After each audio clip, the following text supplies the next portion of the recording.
Hey guys, this is Mrs. Cheney. Hey, we're getting ready to start our first real project for Art 1. And that's going to be a project that is inspired by graffiti art. So this is a really fun project. I think you'll like it. If you were in my classroom right now, we would be looking at this presentation on the smartboard and I'd be talking through it. But since we're virtual, this is what we got to do. So I'm just going to show you the presentation and kind of talk through it. And if you have any questions when it's over, you can email me, okay? Okay, so we have two goals for this project, okay? And these are goals that the state of Tennessee says, if you are in art class, you need to know how to do these list of things. And these are two of the things from the list, okay? So the first thing is demonstrate an understanding of the elements and principles of design.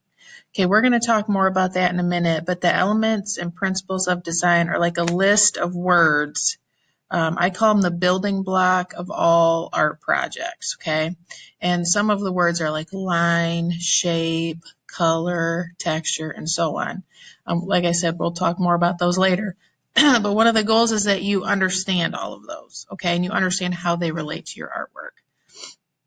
You also need to evaluate subject matter that reflects personal experiences and environments. So that means you're going to look at things from your own personal life or the world around you and just kind of talk about it and think about it and evaluate it. Okay, so that's what we're going to do. We're going to be looking at the graffiti that is around us and talking about it.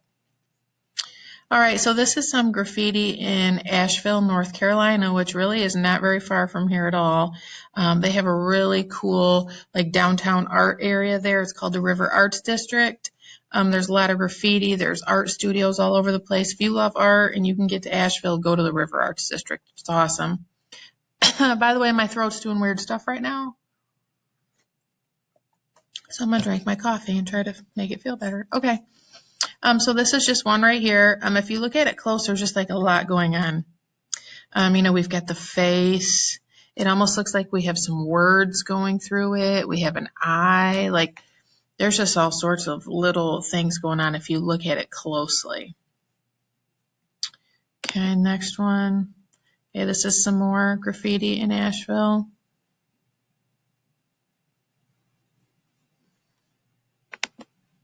And some more.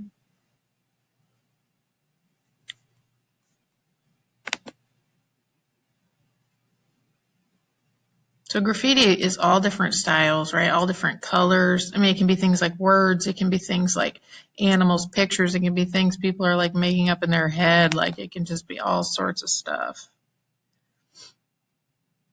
Again, this is all in Asheville, North Carolina.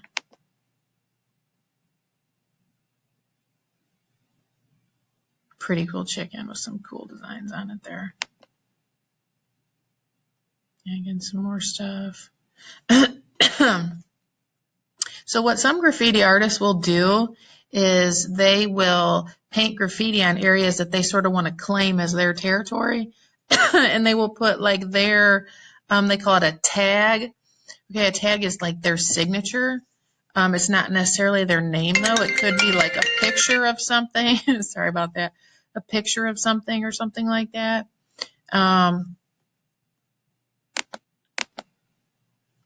All right, sorry about that little break. Okay, so what I was saying is that artists do something called a tag, and it's like their signature that they put on like their graffiti, like after they make their picture or whatever it is, and they put their tag on there, or their tag could actually be their whole piece of artwork, okay? And I'll show you some examples in a minute. It's important to know, too, that graffiti is illegal, right? Graffiti is making artwork on property that's not yours. That's where people are like sneaking in and do it, or you'll see it on trains that drive by and stuff like that. But there's also something called street art. And street art is legal because someone is paying you to do art on their property. So sometimes it might look like graffiti, but they were actually paid to do it and it's totally legal. So it's important to know the difference. Graffiti is illegal, street art is not, okay? Okay, so here is probably, it's a word or a name. It's kind of hard to tell. This could actually be somebody's tag that they made really big. Okay, but these also are tags over here. So it's like people are marking their territory, okay?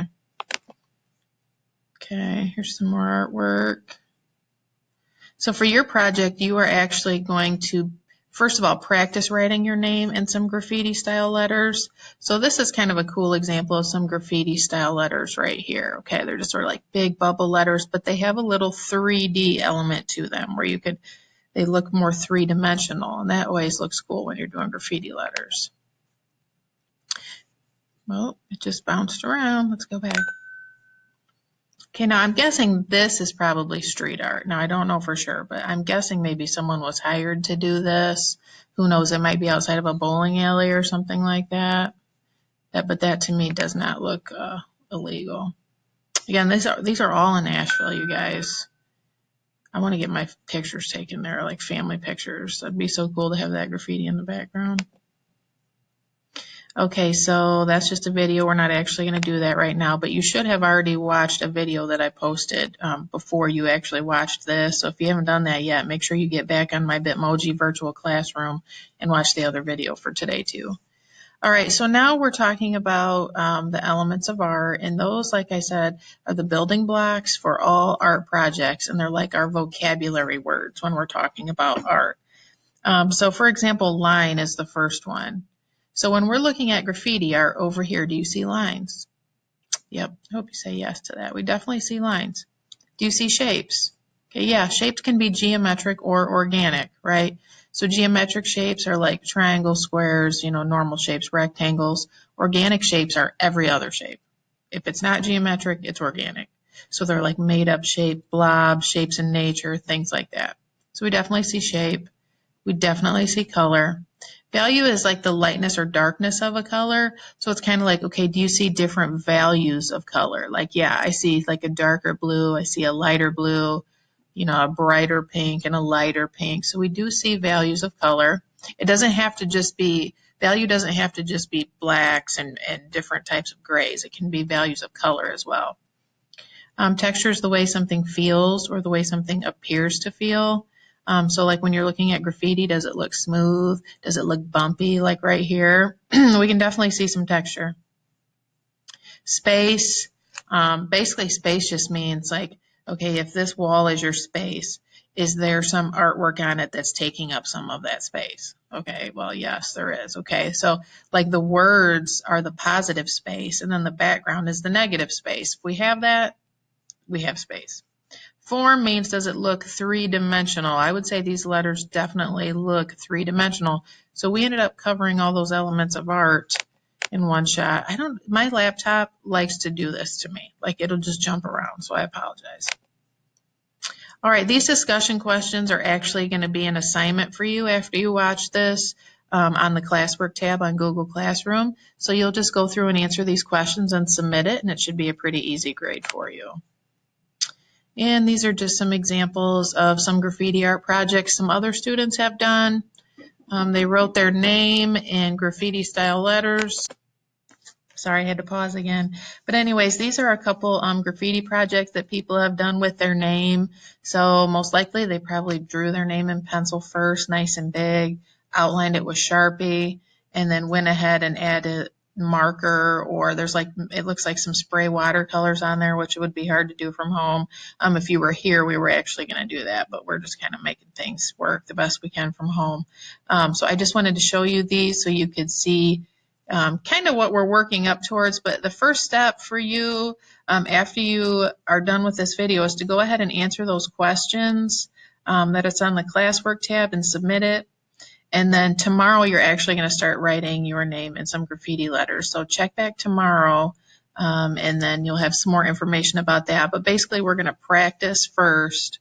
We don't ever just jump into the project. Like we always practice first, like a rough draft. So you're just going to do a rough draft practicing your name in some different graffiti style letters. And then the day after that, we're going to do some practice using colored pencils because we're going to have some colored pencils involved in this project as well. And then we won't actually start your final bigger project where you take what you've practiced and now put it into a final project to start a new one. We won't do that until Monday. So anyways, for now, close down this video, answer those questions, check back into Google Classroom tomorrow, and we'll start some practice. And then Monday is when the project will officially start, where you're working on your final project, okay? All right, guys, any questions, let me know.